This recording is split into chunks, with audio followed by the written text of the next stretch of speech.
Hey guys, it's Tiny Tom Logan back with another video for you, and today we are going to be taking a look at the first of the MSI boards I've had to hand, and it is the Z87 M-Power Max. And a lot of you may have remembered like the M-Powers from the Z77 range were black and yellow, and I would have thought that all of the people that have made, because there was fucking loads of them that have made Bumblebee from Transformers themed rigs because of the black and yellow, will now be shooting themselves in the foot, because this definitely looks the gonads. I really like the look of this board. I was quite lucky to get to go and play with some of these in London over the weekend. And these arrived today, so I am literally jumping on them like a tramp on a £5 note so I can get you a close look and having a look round. I do have to go pretty careful with some of my wording regarding certain parts of the board, and as long as I say stuff correctly then I can't get in trouble, because a lot of the bits and bobs are still under NDA. But as soon as NDA is lifted, I'll be putting full reviews live for you on both YouTube and the main website. You do need to remember the main website to go and take a look at those for the all the graphs and all that kind of fandango. Anyway, what we will do is we will start at the top and work our way back down. Now, I am hugging the tripod again, so I will try my best, but I've got the camera slightly better placed so that I can hug it better. And just to show you how we are set up for the tripod, if I move the camera down, look, see, that's literally, there we go. I wasn't joking, I am quite literally hugging it. Right, so I'm not going to mess you around anymore. Let's have a look.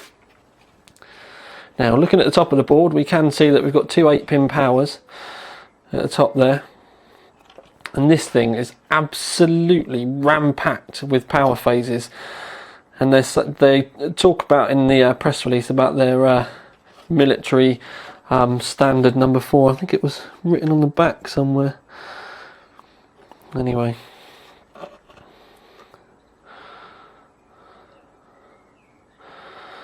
so massive heatsink, no horrible fans or, you know, wanky water cooling that 90% of people aren't going to use. End of the day, with something like this, you're either, if you're freezing it, they're not going to be getting that hot anyway. And if you really want a water cooling block, I would have thought most of the bigger manufacturers, if the board's popular enough, they'll make it anyway. But we can see, like I said, I always look at this, look. You can see it says SFC. And it always makes me want to say Southern Fried Chicken, so it's the MSI Southern Fried Chicken caps. Anyway, we will talk about fans and stuff, but to start off with, we've got CPU fan 1 there, CPU fan 2 up there. There's another fan at the side there. Looking around the rest of the board, I'm not really seeing any, apart from down the bottom here. System fan 2, system fan 1. If that's system fan 3, it is, so that's the total number of fans on the board. Anyway, if we have a look at the PCI Express, we've got 1, 2, 3 PCI Express full size lanes, and then 1, 2, 3, 4 PCI Express 1s. This is wired 16 times electrically. These two are wired 8 times electrically. Do need to be very clear about the electrically bit, because the fact that they're wired 8 times does not correspond with the way that they are wired, you know, the way the chipset is set up. We won't know the way the chipset actually uses these PCI Express lanes until after the NDA. You have to be very clear on that. We do have an M-SATA port here for, you know, little mini SSDs. These SSDs generally aren't that quick. So unless you're running a mechanical hard drive, I would just say to you, just buy a normal SSD. And it's on the other MSI board as well, but luckily Gigabyte decided not to bother with them. If we have a look down here, you can see that we've got CPU vComp, CPU vCore, CPU vCore 1, vCore 3, PCIe, VCC VRM, PCIe core, and then CPU VCC IO, and that all links in with these voltage checkpoints. and essentially what you do is these are the positives, and then you bang a negative on one of the copper points so that you get a complete circuit. Now if you have a look at what I'm going to call the Southbridge heatsink, but we just call it like a chipset heatsink now really, is that this does look like it's going to light up.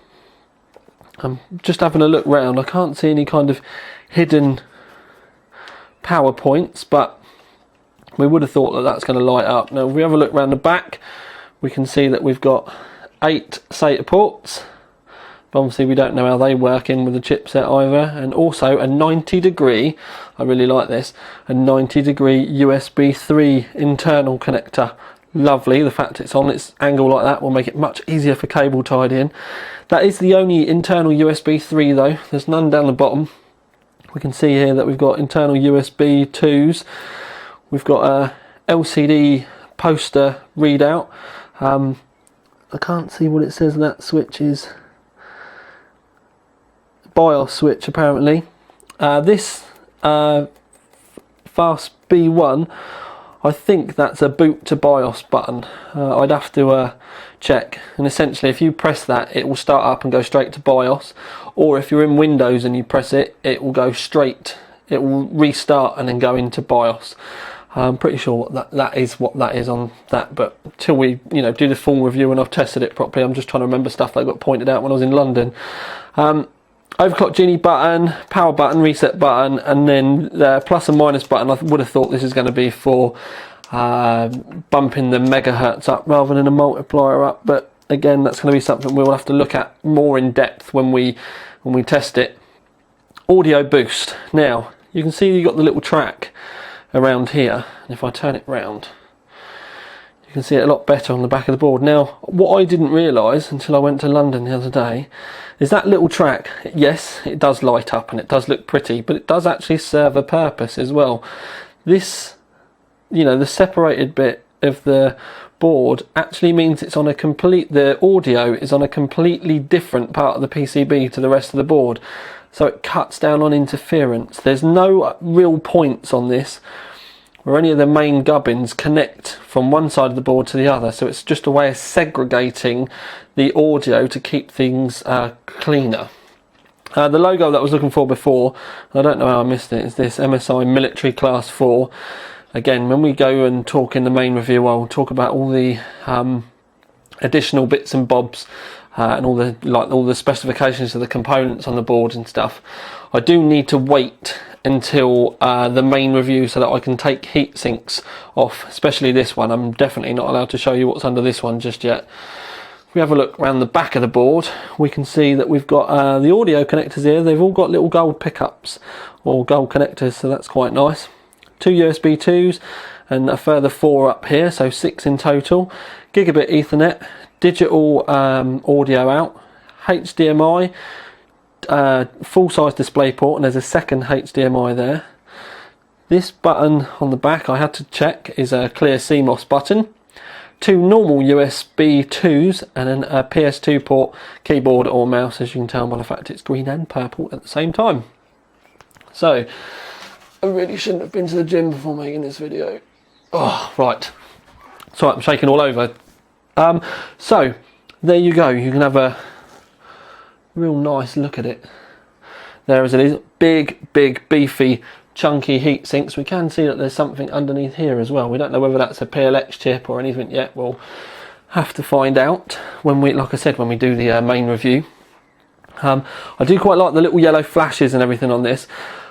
We'll have to see what other kind of bits and bobs appear for you to be able to colour code. But like I said, a lot of people have already done Bumblebee already.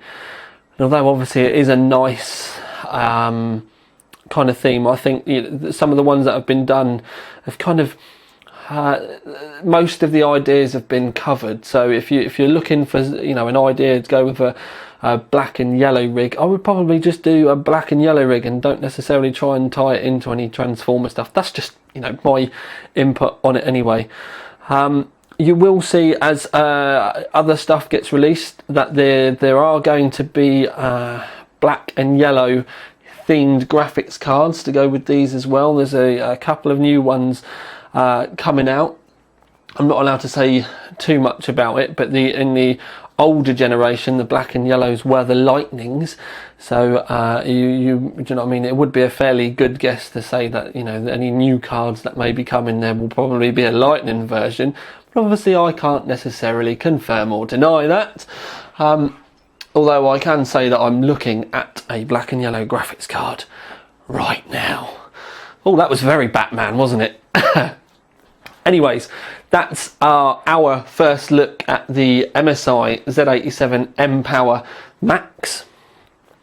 Please do check the other videos, because I have got some other Z87 boards live, and I am just about to, straight after this, go and make you another MSI Z87, but this time it's one of the black and red gaming edition boards.